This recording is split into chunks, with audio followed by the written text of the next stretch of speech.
Hello friends, welcome to my YouTube channel. Friends, welcome back. This is GST e-way bill series 7।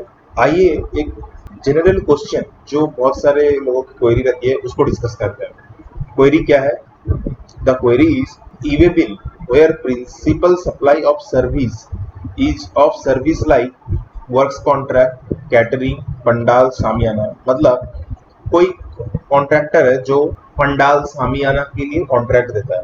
In that case उसको क्या करना पड़ेगा? उसके पास बहुत सारे जो पंडाल बनाने के सामग्री हो या फिर सामियाना बनाने के जो भी मटेरियल्स हैं वो रेंट पे देता है। बट यहाँ पे गुड्स का मूवमेंट तो है, बट गुड्स सेल नहीं कर रहा है, सर्विस प्रोवाइड कर रहा है। मूवमेंट ऑफ गुड्स है बट प्रोवाइड हो रहा है सर्विस। ओके, क्योंकि पंडाल शामियाना का काम होने के बाद उसको हम लोग रिटर्न लेके आ जाएगा एसएस में। इन दैट केस ईवे बिल क्या बनाना जरूरी है? अगर ईवे बिल बनेगा तो सर्विस वो प्रोवाइड कर रहा है तो ईवे बिल तो नहीं होना चाहिए। But here in this case एक एडवाइजरी आया था जीएसटी पोर्टल में ऑन 16/09/2021।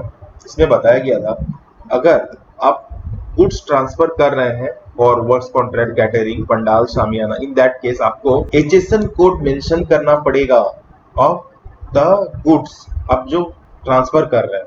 हियर और एक क्वेश्चन यहाँ पे आया।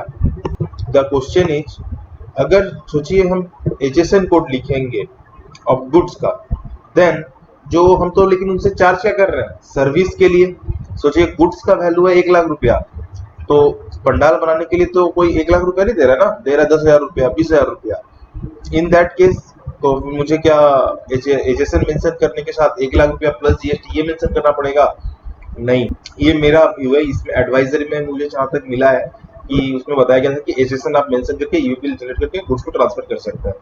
फर्दर कोई ये रेज हुआ कि तो फिर अमाउंट या जीएसटी रेट ये क्या चार्ज किया जाएगा? क्योंकि सर्विस के केस में सोचिए कि जीएसटी रेट है 18%, बट कोई गुड्स ऐसा है वहाँ पे ऐसा कुछ चेयर जा रहा है, शादी में चेयर्स जाते हैं तो उसका रेट है सोचिए 28%। इन दैट केस तब क्या होगा?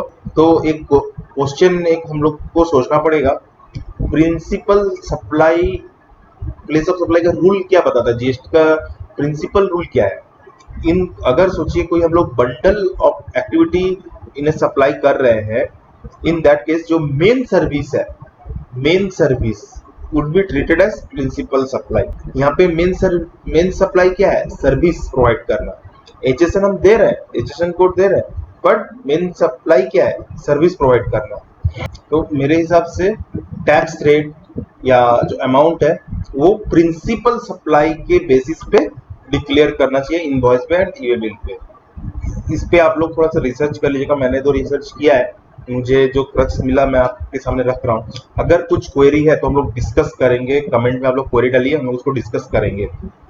ओके, क्योंकि बहुत जन के बहुत सारे व्यू पॉइंट्स हो सकते हैं, इसमें कोई ताज्जुब नहीं है। मैं भी गलत हो सकता हूँ या सामने वाला मेरा भी कुछ काउंटर ओपिनियन हो सकता है, दैट्स नेचुरल। सो क्रक्स क्या है?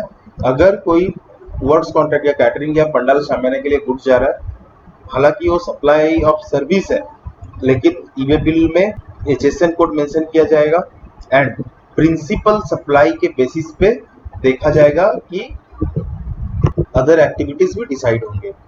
Thank you for watching this video, stay tuned.